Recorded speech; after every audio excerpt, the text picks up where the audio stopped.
distintas lesiones traumáticas a nivel osteoarticular, por supuesto, que es lo que estamos desarrollando.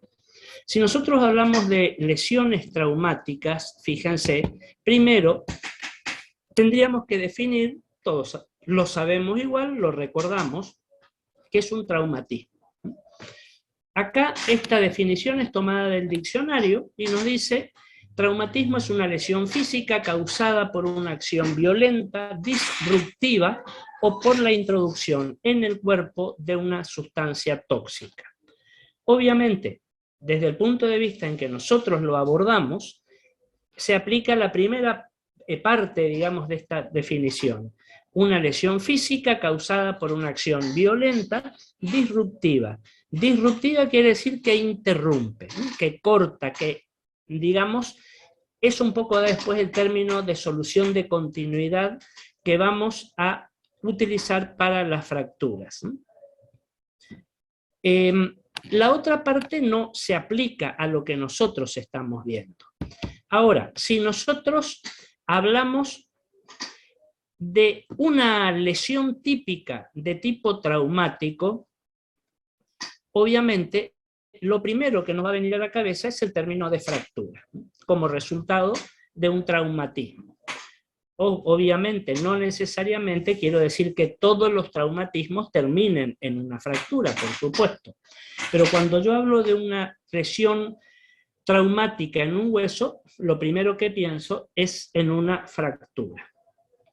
Fíjense que nosotros, cuando nosotros nos referimos, mejor dicho, a una fractura, podemos decir que hablamos de una lesión en un hueso que interrumpe la continuidad del mismo. Eso sería una fractura. También hablamos de una solución de continuidad en el hueso. Se interrumpe, se corta, me aparecen otros fragmentos. Fíjense esta imagen para ir familiarizándonos ya con las técnicas, que con esto ilustro lo que es una fractura, por ejemplo.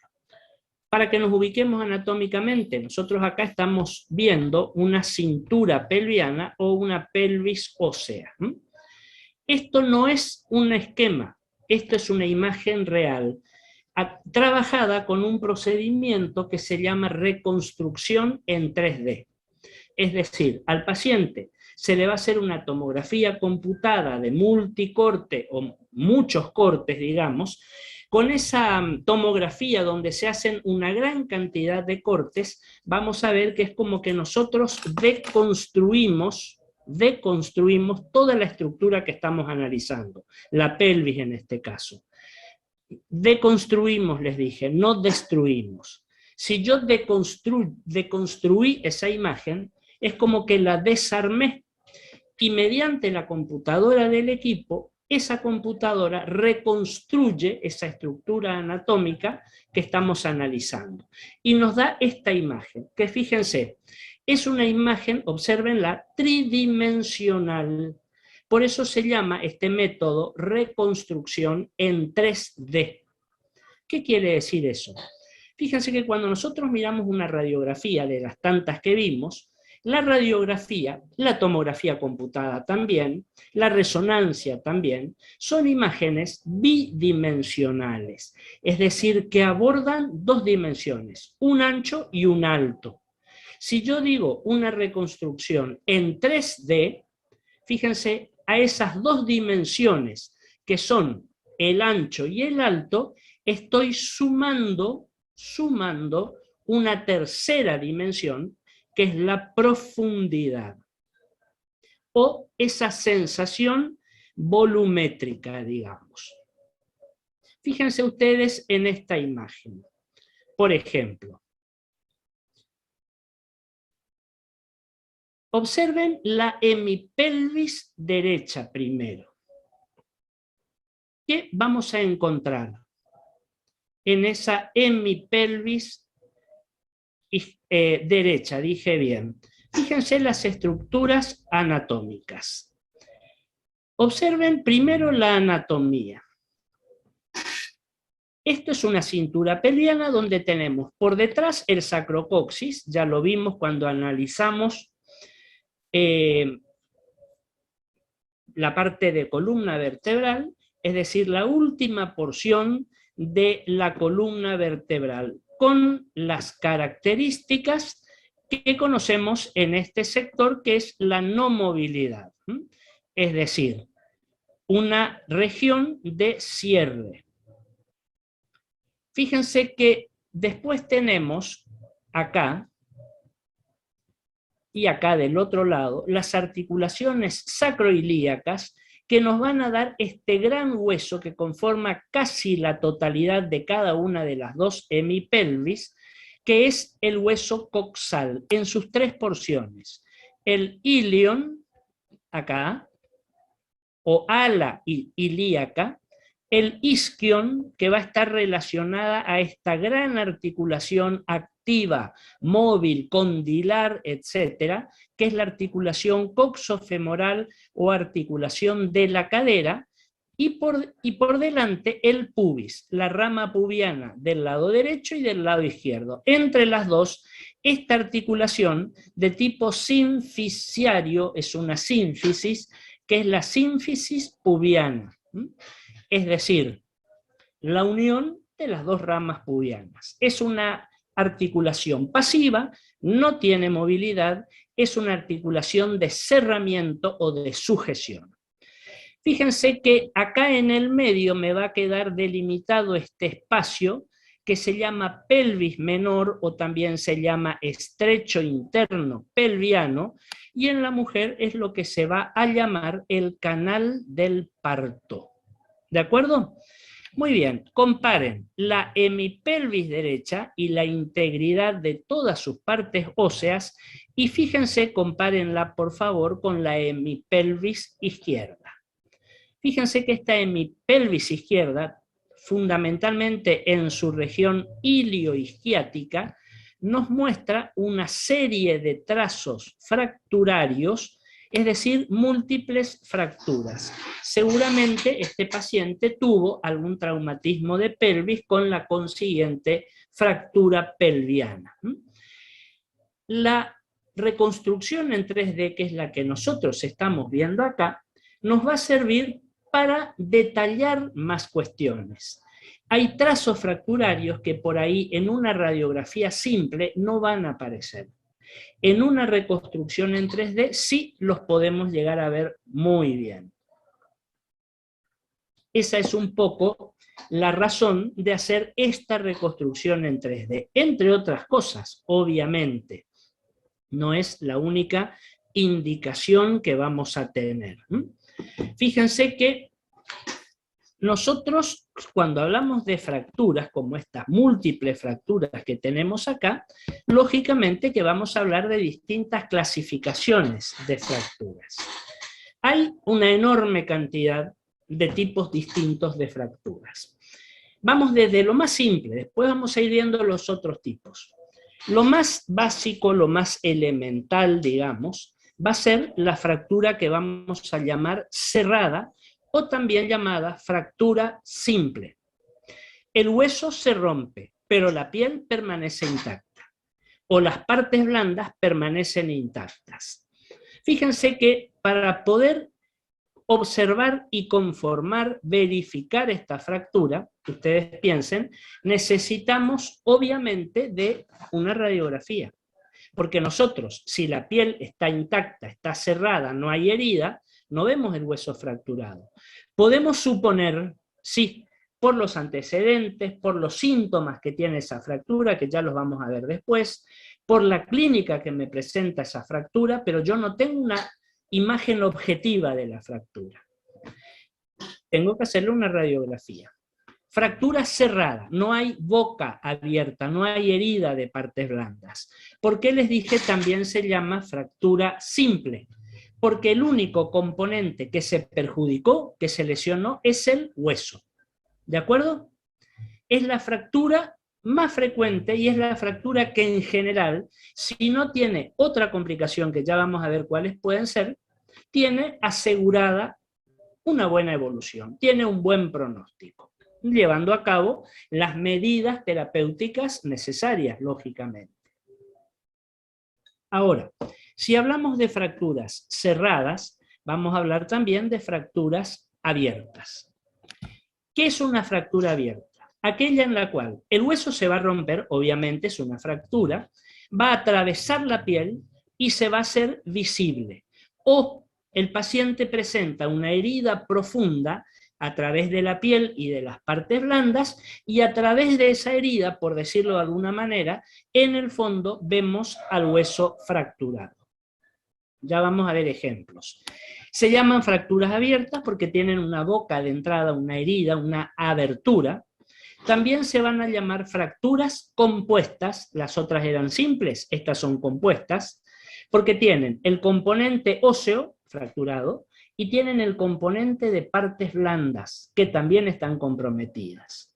Y también las vamos a llamar fracturas expuestas. ¿Por qué expuestas? Porque de una u otra forma el hueso se expone a la vista de nosotros. ¿Estamos hasta acá? Si hay algún concepto que no va quedando claro, por favor, me preguntan, lo vuelvo a explicar, no tengo ningún problema, como siempre les digo. ¿Qué tenemos que tener en cuenta en este tipo de fracturas abiertas?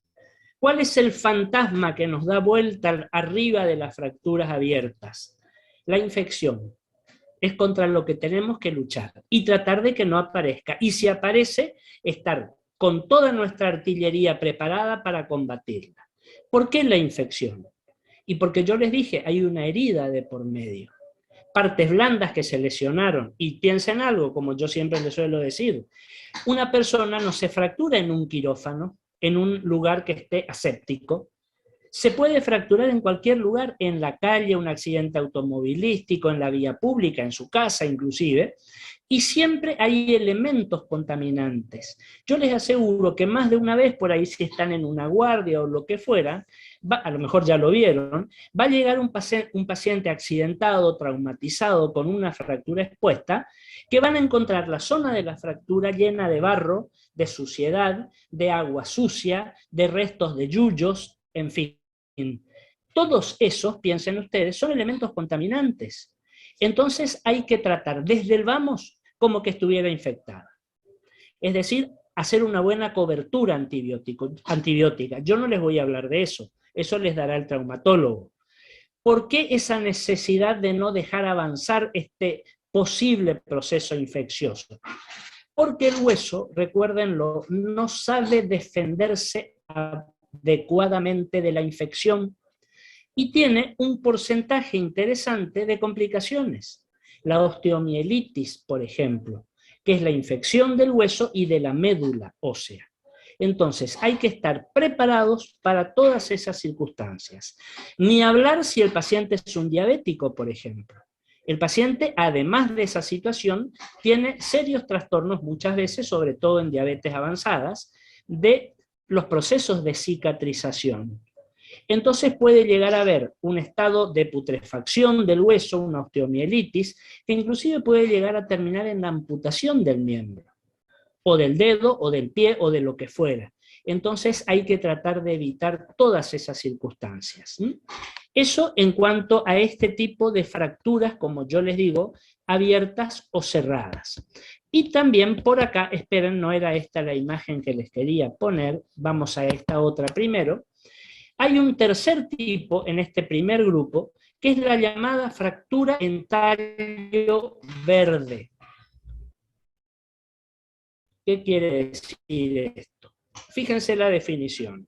Nos dice, es una fractura incompleta, porque el hueso roto no se separa completamente. No tenemos dos porciones del hueso, no tenemos dos cabos fracturarios separados. El hueso está incompletamente fracturado. Por ahí, cuando nosotros hablamos de fractura incompleta, las solemos denominar fisuras. Fíjense ustedes que para muchos autores el término fisura no existe médicamente hablando. Una fisura sería una fractura incompleta, no necesariamente en tallo verde. ¿A qué se refiere fractura en tallo verde? compara el hueso que vamos a ver que está comprometido, a un tallo verde. ¿En qué caso? Piensen ustedes lo siguiente, piensen en un tallo verde o en una rama verde, tómenla entre sus manos e intenten quebrarla, romperla. Fíjense que de un envión o de una acción para romperla, yo no creo que la puedan romper totalmente. ¿Se entiende? Es como que van a astillar esa rama verde, la van a romper parcialmente, van a tener que hacer varios movimientos para poder realmente romperla. ¿Por qué? Porque una rama verde o un tallo verde tiene mucha savia, entonces eso impide que se rompa totalmente. Ahora, si ustedes piensan en tener en sus manos una rama seca o un tallo seco y hacen un movimiento como para romperlo, yo les diría que con seguridad con un movimiento lo rompen. Es una rama, un tallo, que está seco, no tiene savia prácticamente. ¿Qué comparación hacemos? Porque esto que les digo con la medicina. El tallo verde sería el hueso de un niño o de un adolescente. Es un hueso muy vascularizado, es un hueso que todavía tiene su componente cartilaginoso, que es un metáfisis o cartílago de crecimiento que se ubica en el cuello del hueso largo, todavía está en actividad. Eso le da al hueso una amortiguación, una elasticidad, digamos, muy notable. Por eso no se rompe totalmente, es una fractura incompleta. De ahí lo de fractura en tallo verde. Si ustedes hacen la comparación de ese tallo seco o de esa rama seca con el hueso de un adulto o más de un paciente añoso o anciano, con un golpe, con una acción traumática, seguramente lo rompen sin mayor dificultad. La fractura en tallo verde, les recuerdo, recuérdenlo, es la fractura propia de los niños y de los adolescentes. Estamos hasta acá y les aclaro algo. No siempre muy fácilmente de poder observarla. Vamos a tener que mirarla con detenimiento, con paciencia a la imagen y buscarla. Una recomendación. Cuando vamos a ver una radiografía o una tomografía o lo que fuera de un paciente con una supuesta fractura, yo siempre les digo, y a modo práctico, hay dos cuestiones que no pueden faltar. Una, observar la imagen con una buena fuente de luz. Es decir, que mi negatoscopio, sabemos lo que es el negatoscopio, esa pantalla con luces para ver las radiografías, que lo habrán visto seguramente, bueno, que tenga una buena fuente de iluminación, que no sea un foquito pobre que no me muestra lo que yo quiero ver. Y si fuera posible, que la luz sea blanca, o como hoy se llama, luz fría.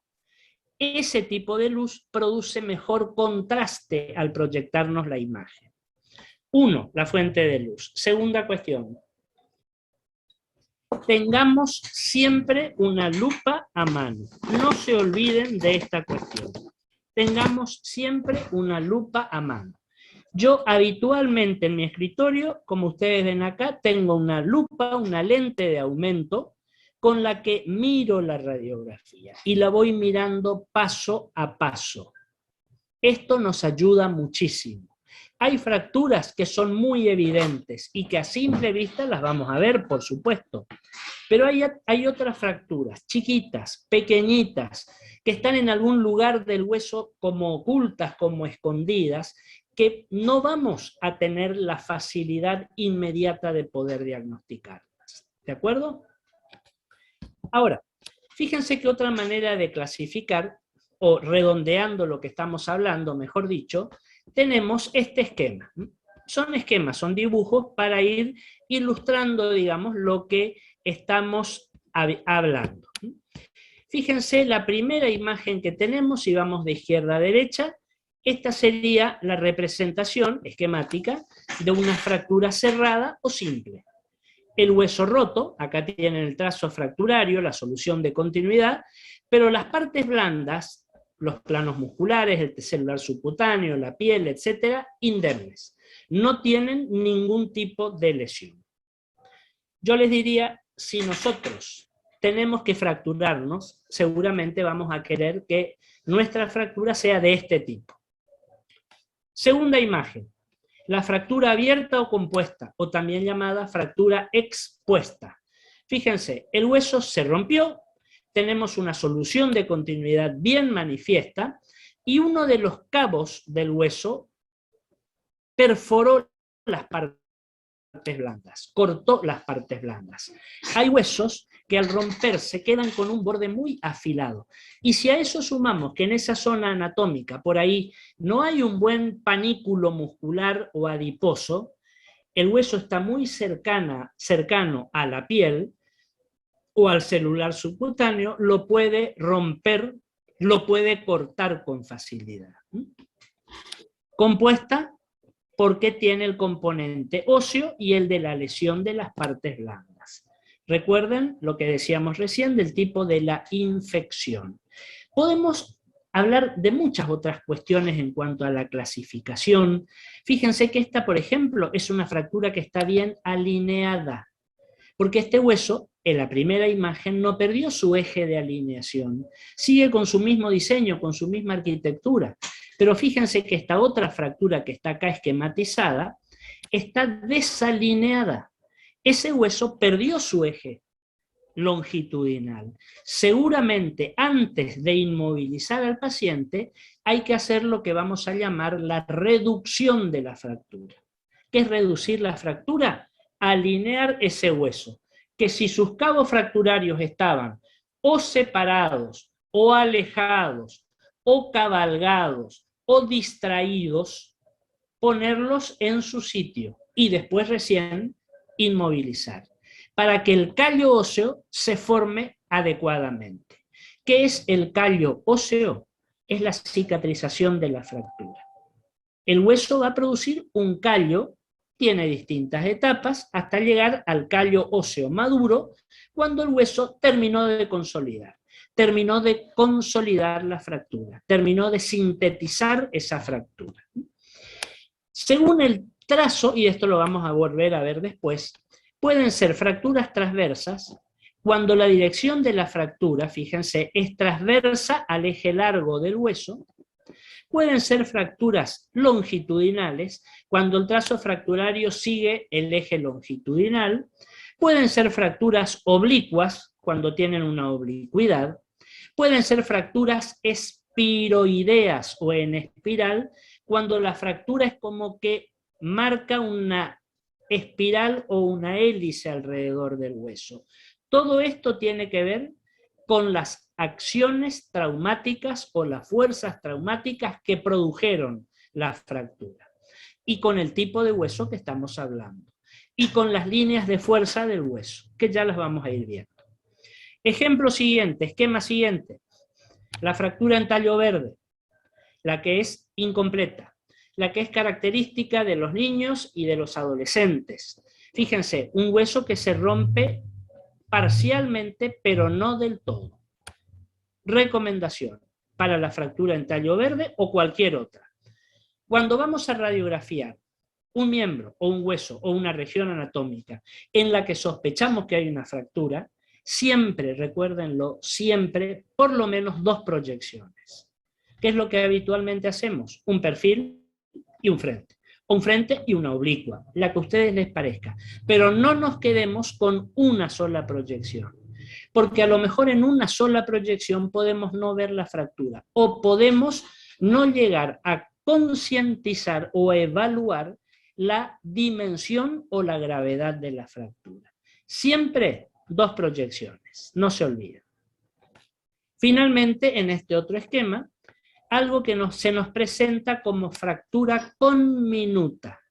Algunos también la llaman estallido fracturario. ¿Cuándo?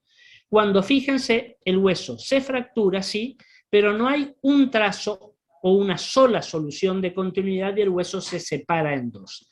Hay múltiples trazos fracturarios y varios fragmentos óseos.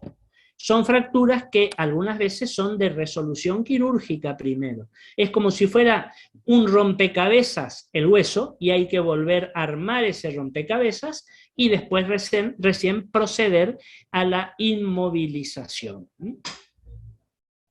Las causas generalmente suelen ser traumatismos con una acción, con una fuerza traumática muy marcada y muy puntuales. Se descarga toda la fuerza sobre un punto.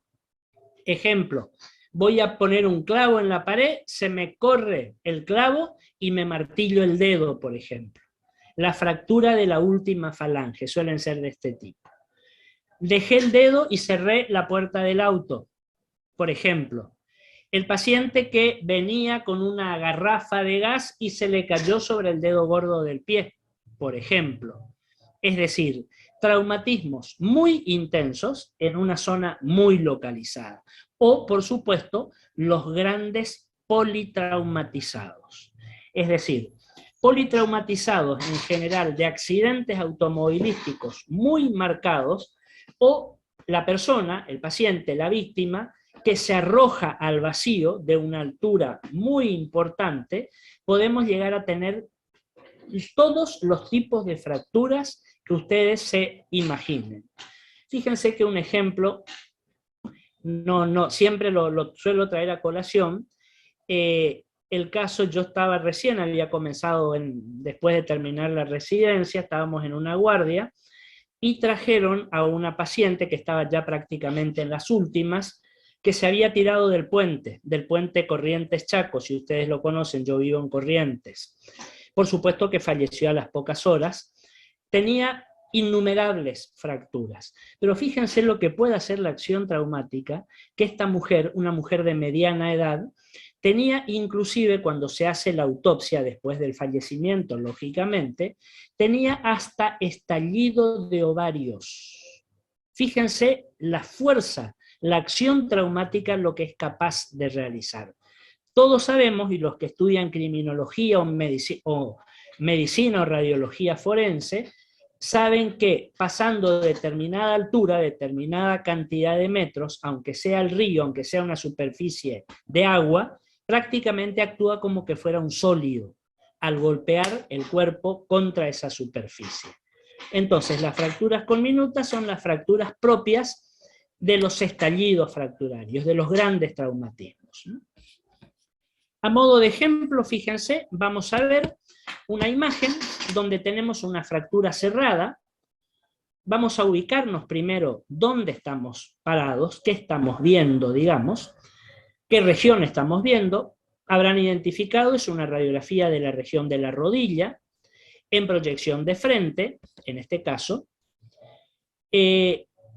La pregunta es, ¿de qué lado? Cuando nosotros tenemos que observar una radiografía de algún hueso o de alguna articulación o de alguna región anatómica que sea par, bilateral, necesitamos especificar de qué lado es. O cuando pedimos, por favor recuérdenlo, no se olviden, cuando pidan una radiografía de rodilla, por ejemplo, a su paciente, en el pedido hay que poner radiografía de rodilla derecha o izquierda, de frente y perfil, por ejemplo, o radiografía de ambas rodillas de frente y perfil, pero no podemos no poner el lado. Acá no tengo ninguna palabra que a mí me identifica, pero vamos a poder vamos a poder deducir qué rodilla estamos viendo. ¿Cómo? Recuerden algo, esto ya lo vimos desde tórax. Siempre cuando yo miro una imagen, una radiografía, es como si tuviera al paciente frente a mí, ¿se acuerdan? Decíamos que lo miramos a la cara. El paciente es una imagen especular respecto a nosotros. Imagen especular quiere decir que es como si nosotros nos miráramos a un espejo. Por lo tanto, si yo presto atención a los huesos, fémur, acá arriba, por debajo tenemos la tibia y al lado el peroné. La tibia es el hueso grande, el hueso importante, que a nivel de la rodilla prácticamente copa toda la articulación. El peroné es el hueso más finito, más afilado, que no interviene, digamos, directamente en la articulación de la rodilla, o tan activamente. Ojo, si nos vamos abajo, a la terminación, al extremo terminal, al tobillo, tanto la tibia como el peroné cumplen un papel importantísimo, 50 y 50%, en los dos maléolos que habrán escuchado hablar. El maléolo peroneo o maléolo externo y el maléolo tibial o maléolo interno. Y presten atención a estas palabras. Yo sé que en una pierna, que es esto que está acá, la tibia es interna o medial, está hacia la línea media. El peroné es externo o lateral, está hacia afuera. Si yo lo miro al paciente de frente, yo digo que la tibia, que es medial, acá estaría la línea media. Por lo tanto, esta sería la radiografía de una rodilla del lado izquierdo en proyección de frente. ¿Se entendió la explicación?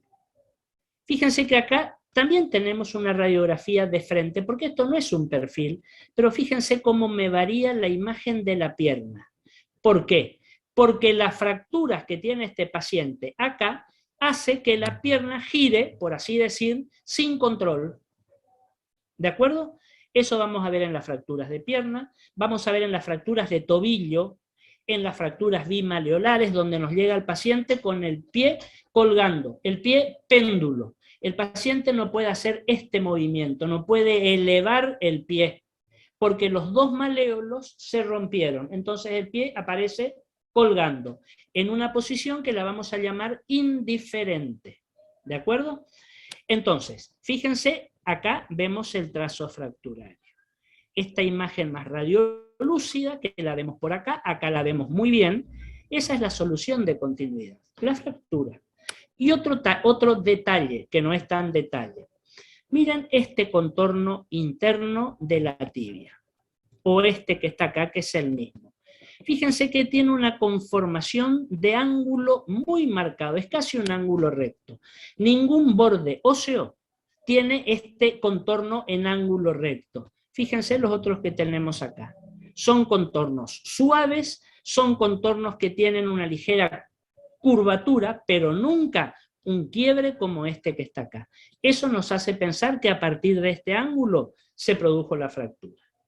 Una fractura cerrada o simple, porque no hay lesión de partes blandas, solamente hay fractura. Fractura de la tibia, fractura del peroné, lo que fuera. Miren ahora este otro ejemplo que les muestro acá. Una fractura abierta. Una fractura abierta que, como ustedes se imaginarán, la imagen no es inmediata. Ya está en evolución, en curación. Fíjense cómo tengo elementos de inmovilización para que el paciente mantenga el miembro en esta forma. Fíjense la herida de partes blandas que tiene este paciente. Ojo, con seguridad, yo no conozco a este paciente particularmente, pero con seguridad ha tenido un proceso infeccioso sobreagregado. Fíjense cómo hay toda una toilette de esa herida. Por decirlo, hay un recorte de partes blandas para que granule nuevamente. Y fíjense cómo a través de esa boca tan abierta, de esa fractura abierta, expuesta o compuesta, ustedes están viendo acá el hueso, la tibia, seguro. Y fíjense la solución de continuidad, fíjense la fractura. Decíamos que una fractura abierta es aquella que la vemos porque se expone, sale de las partes blandas, atraviesa las partes blandas, o dijimos, a través de una herida vemos el hueso fracturado. Miren este otro ejemplo que les muestro acá. Esta es la misma que veíamos recién, es decir, esa fractura abierta en evolución o en periodo de curación o lo que fuera. Esta otra imagen yo les diría que es inmediata a producida la lesión, ha producido el traumatismo. Seguramente la región de la pierna, acá estaría el tobillo, que no lo vemos bien, el pie, y fíjense lo que es esta lesión. Una lesión realmente compuesta. Hay fractura del hueso, y acá agrego otro aditamento más. ¿No podría hablar acá de una fractura conminuta, por ejemplo? Fíjense la cantidad de fragmentos óseos que hay. Es como que ese hueso se astilló, quedó convertido a astillas, y obviamente la evidente lesión de partes blandas. Todavía con sangrado, etcétera, etcétera, se estará comenzando a hacer los primeros pasos del tratamiento de esta lesión, de esta fractura. Entonces, que nos quede clarito el concepto de fractura simple o cerrada, de fractura compuesta o abierta o expuesta. ¿De acuerdo? ¿Hay alguna pregunta que me quieran hacer? ¿Algo que no haya quedado claro? Doctor, ¿Sí? dijo que primero hay que hacer una alineación del paciente antes de movilizarlo cuando los huesos se desplazan en diferentes planos. Esa era la... Una reducción. Muchas gracias. ¿Qué es ¿Qué es la reducción? Volver a alinear el hueso, ponerlo en su eje, que el hueso no me quede o no me consolide separado, ni alejado, ni encimado uno con otro, porque van a llevar a determinadas consecuencias a futuro. Ponemos otro ejemplo de lo que ya estábamos viendo. Fíjense, recordemos un momentito lo que era la fractura en tallo verde. Nos dicen, los huesos de un niño sanan mucho más rápido que los de los adultos. Cuanto más joven el niño, la recuperación es más rápida. Los huesos son más frágiles en los niños, más frágiles porque son menos densos, a eso se refiere, y tienden más a curvarse o doblarse que a romperse completamente. Ya vamos a ver un ejemplo. Los niños tienen sus placas de crecimiento abiertas, o acá está mal, por favor, no es epífisis, son metáfisis, corrijan, ubicada en la parte final de los huesos largos, en el cuello. En esta área se presenta el crecimiento de los huesos. Las lesiones en las placas de crecimiento pueden llevar a diferencias de tamaños en las extremidades o a deformaciones, ya lo vamos a ver. Todo hueso largo, o los huesos cortos también, van a tener una parte media central, el cuerpo del hueso, también llamado diáfisis, los dos extremos, las dos cabezas o cóndilos o epífisis, y entre la diáfisis y la epífisis el cuello. Entre el cuerpo y la cabeza, el cuello.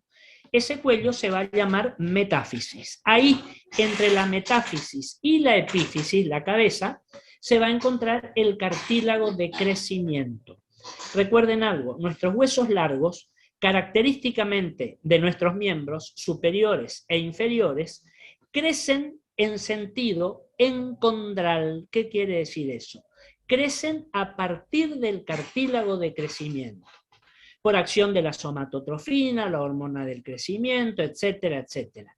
Y una cuestión, recuérdenla, siempre el crecimiento de estas estructuras que son bilaterales, porque nosotros tenemos dos miembros superiores, tenemos dos miembros inferiores, siempre el crecimiento es bilateral, es simultáneo, ¿de acuerdo?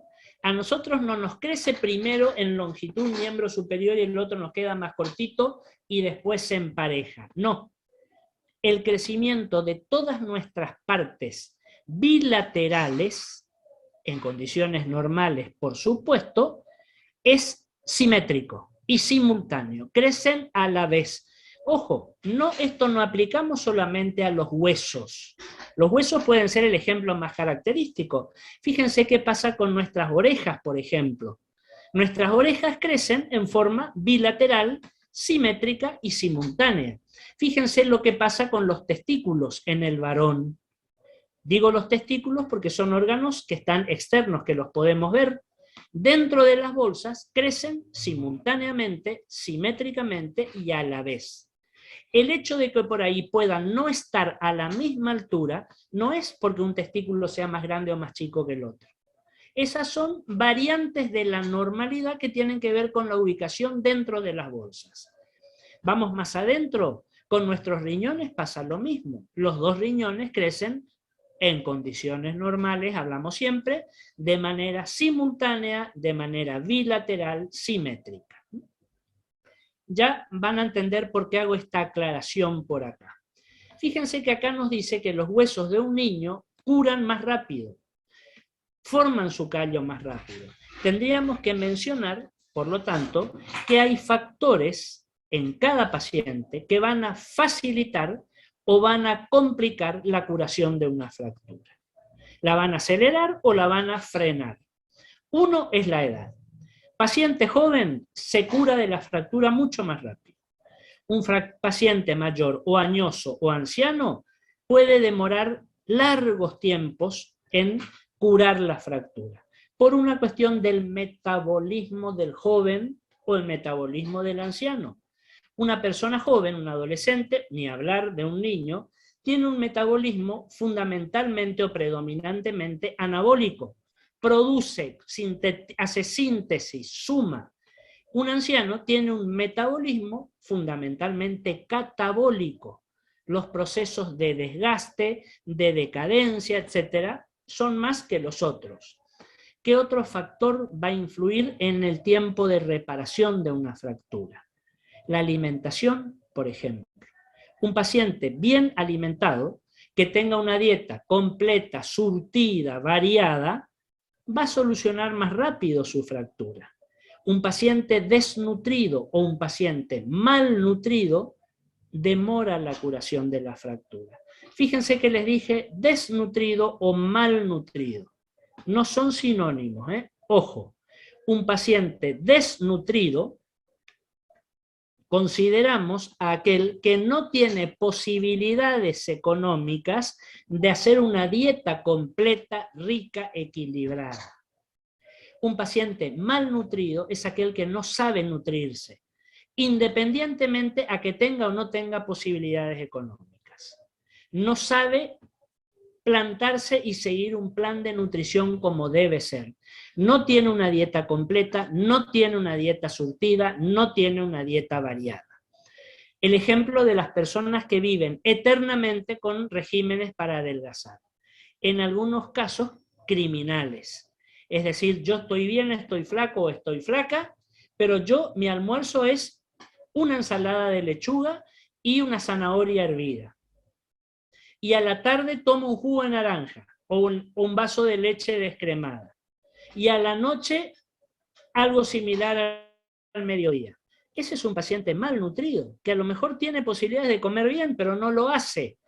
Ese paciente no tiene los nutrientes necesarios suficientes para poder curar una fractura. Y obviamente otros factores que van a influir, lógicamente, será el cumplimiento o no del tratamiento. El paciente que no cumple con la inmovilización, y si le dicen 30 días de yeso, resulta que al día 15 o 20 no le duele, no le molesta la fractura, pero sí le molesta el yeso, y si es verano ni hablar porque tiene calor, y por ahí se desprende algún fragmentito de yeso y molesta, se saca el yeso. Esa fractura no está consolidada todavía. Entonces hay que ser respetuoso de los tiempos de tratamiento o de los tiempos de inmovilización. Si hablábamos de fractura en tallo verde, les quiero mostrar este ejemplo. Vamos a tratar de entender esta imagen que estamos viendo. Siempre, recuérdenlo, siempre, y esto les va a ayudar mucho, tenemos que ubicarnos e identificar lo que estamos viendo. No lo memoricemos porque sí nomás. Yo acá estoy viendo una región anatómica, es una radiografía que está localizada de un sector solamente, de alguna región anatómica donde hay dos huesos largos paralelos entre sí. Dos posibilidades. O es el antebrazo, donde tenemos el cúbito y el radio, o es la pierna, donde tenemos la tibia y el peroné. Si yo veo las extremidades de estos dos huesos, y mi vista se va un poquito más allá, y veo estas imágenes óseas que me aparecen casi escapándose de la radiografía, yo puedo intuir que esta es la radiografía del extremo distal de un antebrazo. Este sería el radio, que es el hueso ancho a nivel distal, y este sería el cúbito, que es el hueso un poco más delgadito.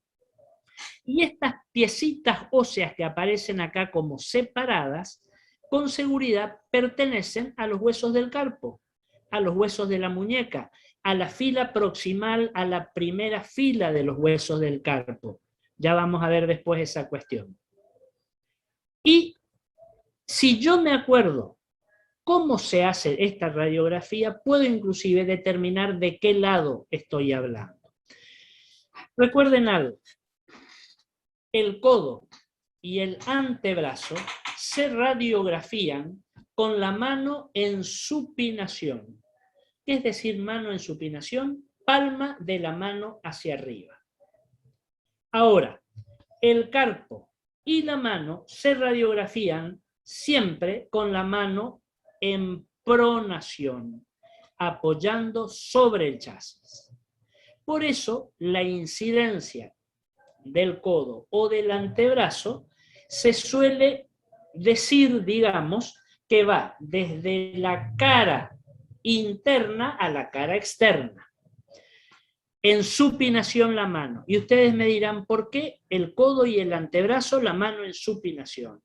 Porque si yo tengo colocada la mano en supinación, voy a tener los dos huesos del antebrazo paralelos, uno al lado del otro en la radiografía.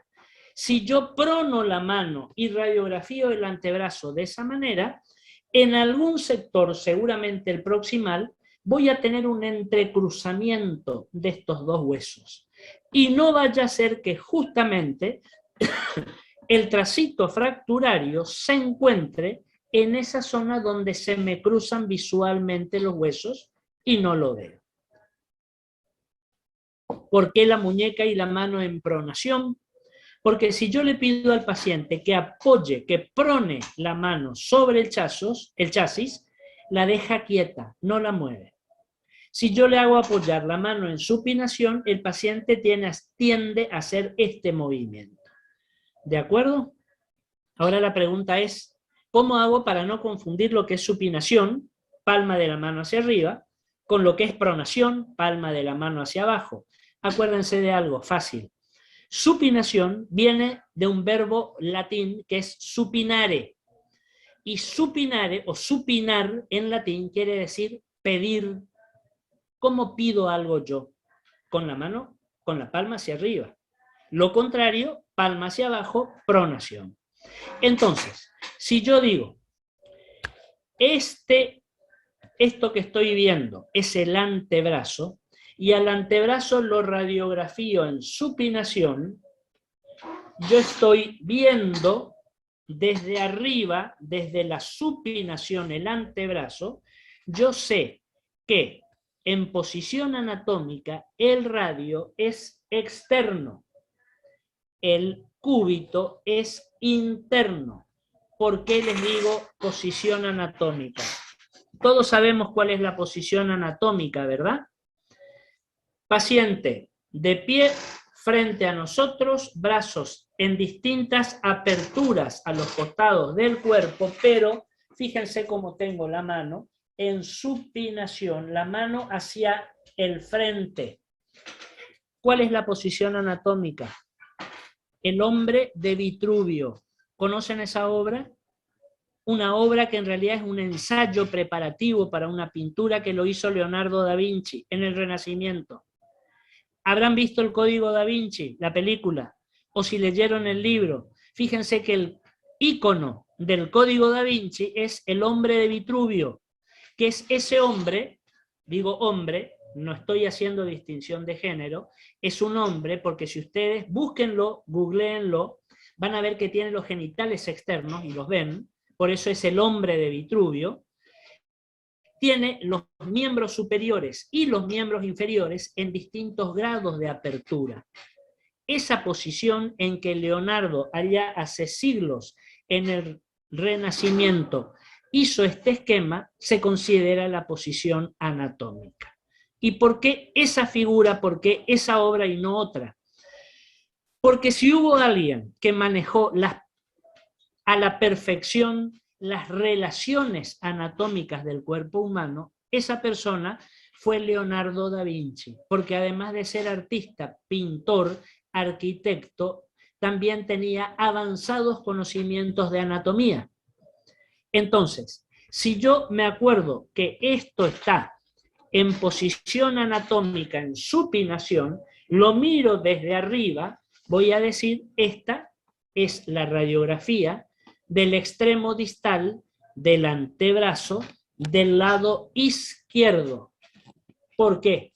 Porque, fíjense, el radio va a continuar al pulgar el cúbito va a continuar al meñique. Por lo tanto, esta es una radiografía de frente del antebrazo izquierdo. ¿Se entendió toda esta explicación?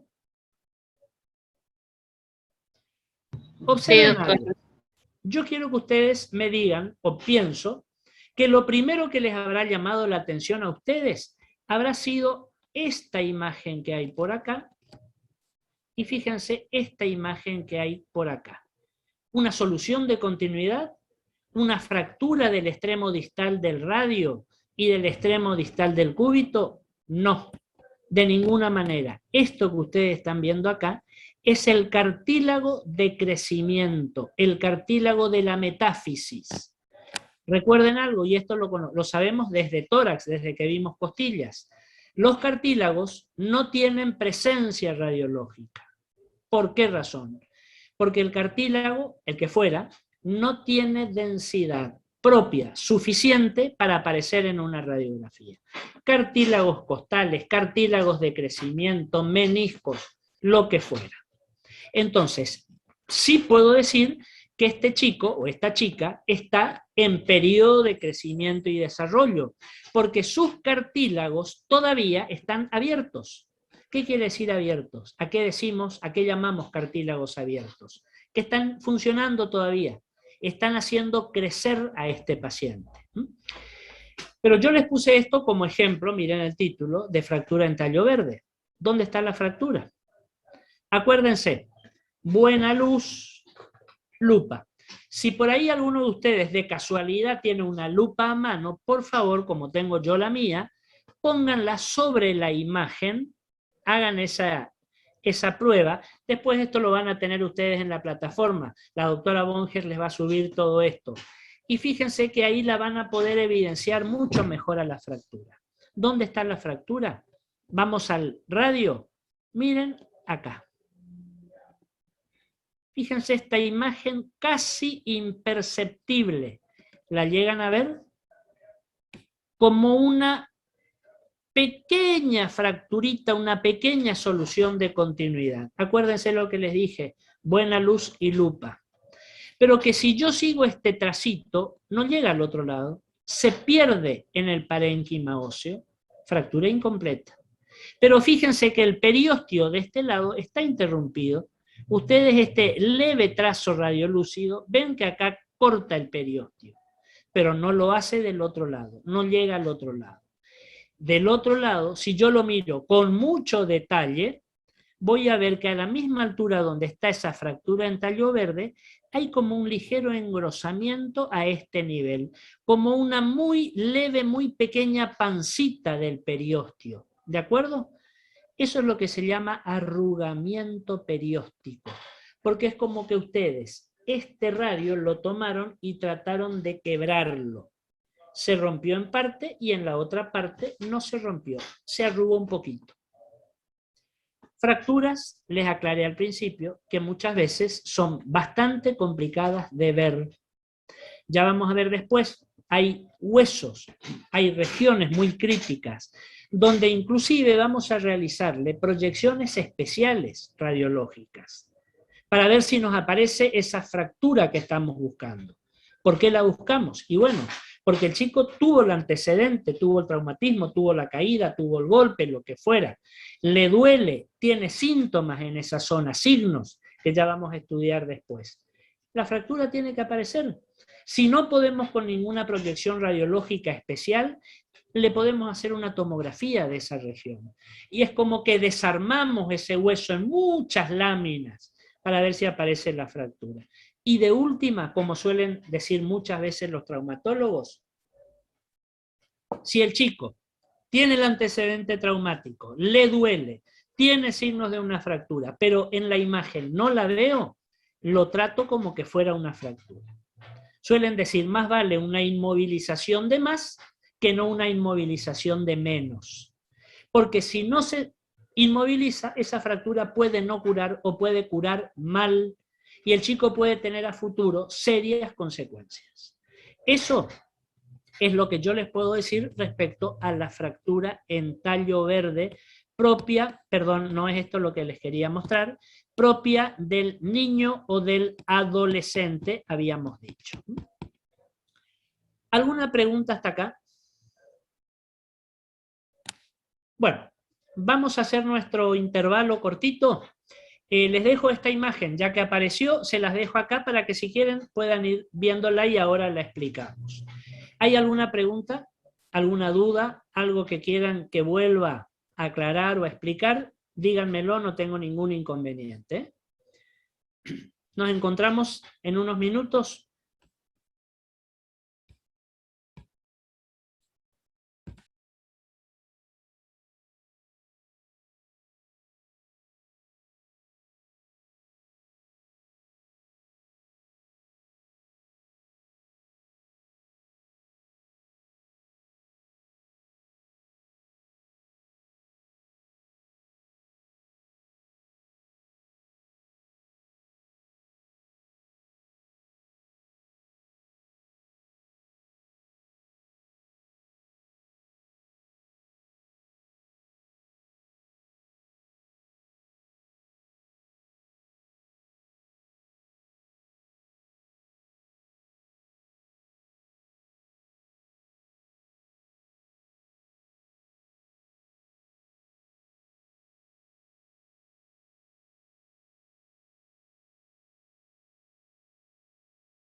Muy bien, vamos a continuar, por favor. Fíjense, estábamos hablando de fracturas en tallo verde. Esto, por supuesto, es un esquema, un dibujo anatómico.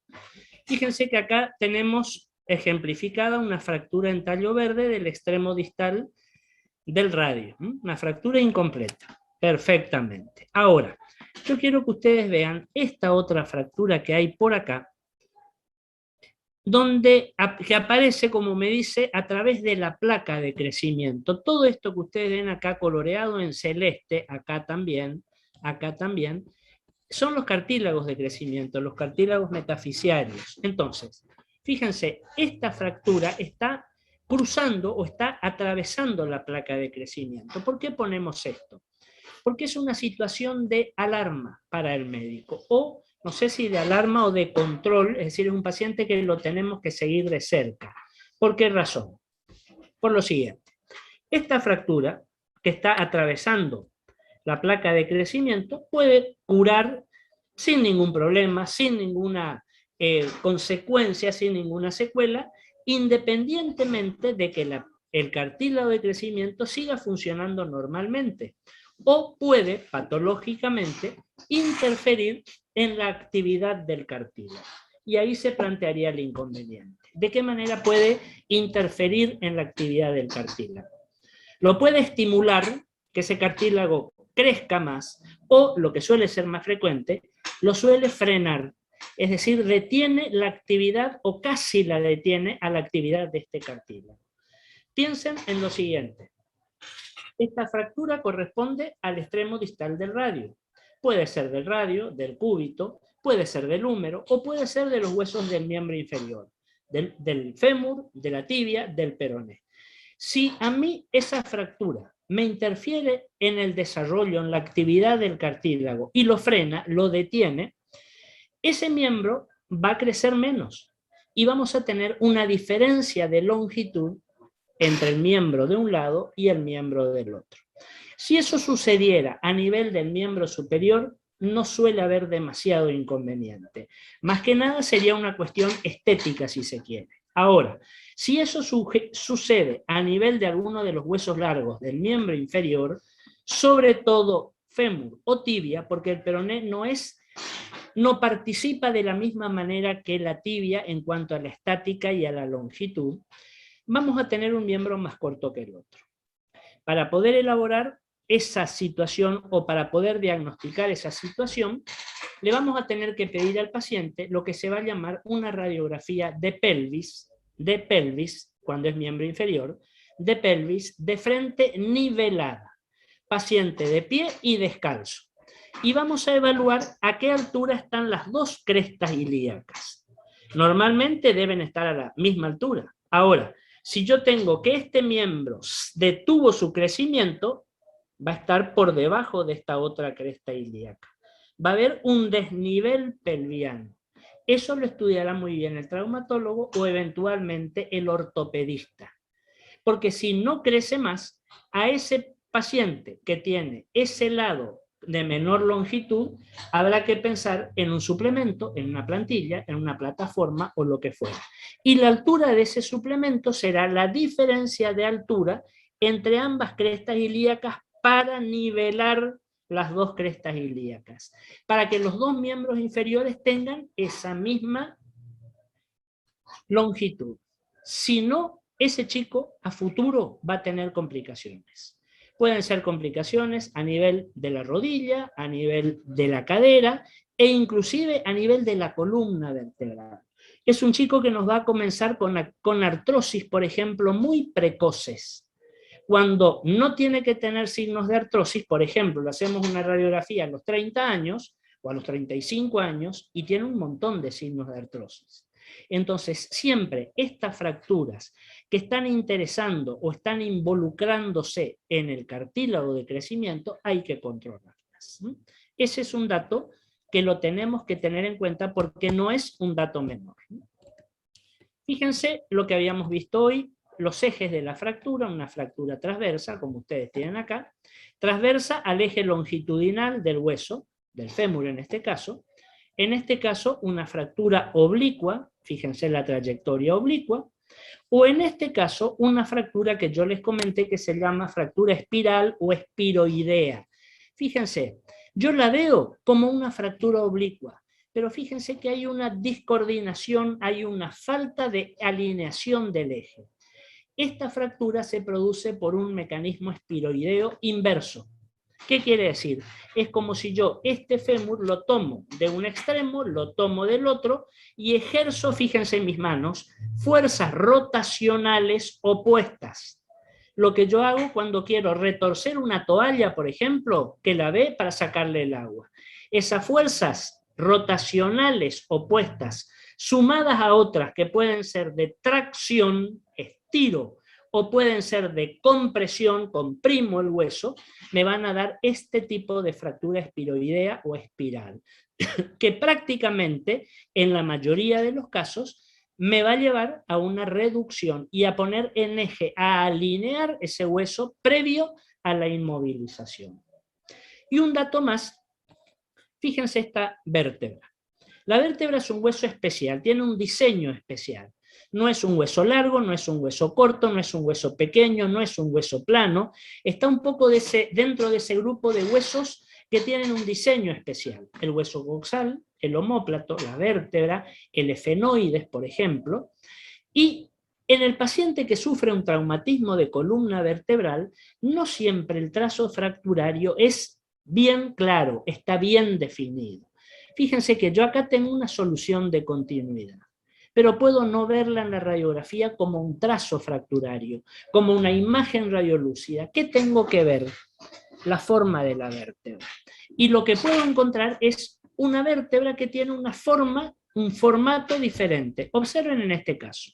Esta vértebra, cuerpo vertebral me refiero, por supuesto, más o menos cuadrangular, que es muy parecida a esta otra, pero fíjense que esta otra, acá tiene esta altura, sí, pero adelante fíjense cómo está como aplastada. La altura de este borde anterior del cuerpo vertebral está disminuido. Eso suele suceder cuando el cuerpo vertebral tiene una fractura transversa. El cuerpo vertebral se rompe en sentido transverso y se aplasta un poco la altura del cuerpo. Necesito indefectiblemente de la comparación con los otros cuerpos vertebrales. Lógicamente sumado al antecedente traumático. ¿De qué otra manera se puede romper el cuerpo vertebral? Cuando la fractura no es horizontal, cuando la fractura es vertical. Cuando yo tengo una fractura vertical, la vértebra, el cuerpo, se suele ensanchar, porque el hueso se rompe y se separan un poquito los dos cabos fracturarios. Y en lugar de ver esa vértebra igual a las demás, la veo, no pierde altura, pero la veo más ancha. Recuérdenlo. ¿Cuáles son las vértebras que suelen tener este tipo de fracturas en los cuerpos vertebrales más frecuentemente? L1, L2, D12. ¿Y saben por qué? Ya vamos a ver más adelante. Porque es la altura donde cruza el cinturón de seguridad. El cinturón de seguridad se coloca en bandolera. ¿Qué quiere decir bandolera? Va desde el hombro de un lado, cruza y se dirige a la región pelviana del otro lado. Eso es en bandolera. Fíjense que la mayoría de los traumatismos de los accidentes automovilísticos son frontales. El golpe, la fuerza suele ser frontal. Entonces, ese cinturón de seguridad, que por supuesto cumple una función importantísima y protege al paciente, por ejemplo, de no ser despedido del auto, que eso puede ser mortal, pega un cimbronazo muy importante, ¿de acuerdo? Está el choque frontal y el cinturón es como que aferra al paciente y lo tira hacia atrás. Esa fuerza, contraria a la que va a desarrollar el cuerpo del paciente, porque por ese choque frontal va a intentar ir hacia adelante, ese tirón brusco suele dar a la altura de D12, de L1 o de L2 y suele fracturar el cuerpo vertebral de esa manera. O una fractura transversa, horizontal, aplasta el cuerpo, o una fractura vertical ensancha el cuerpo vertebral. Ojo, no es el único sitio donde se va a producir una fractura vertebral. Vamos a ver fracturas de los pedículos. ¿Se acuerdan cuando hablábamos de las oblicuas de columna vertebral? Y veíamos el perrito de la Chapelle con collar o decapitado o no decapitado. Eso nos hablaba de una fractura del pedículo. Podemos tener fracturas de las apófisis transversas, también en los politraumatizados. Fracturas difíciles de ver porque las transversas son muy pequeñas, poco densas, pero paciente que va a tener una gran sintomatología, dolor, puede hacer hematomas paravertebrales, pueden haber desinserciones musculares. ¿De qué músculos? De todos los intertransversos que van enlazando una transversa con la otra. Tomografía, reconstrucciones en 3D, como vamos a ver después. Muy bien, hasta acá llegamos porque ya nos pasamos unos minutitos. ¿Alguna pregunta hasta acá? ¿Algo que no haya quedado del todo claro? Bueno, si no hay preguntas, nos volvemos a ver el lunes próximo, lunes 18. Vamos a continuar con este tema de evaluación radiológica de las alteraciones óseas traumáticas. Nos vemos el lunes próximo. Hasta luego, doctor. Hasta luego, doctor. Hasta luego, profe. gracias, buena semana.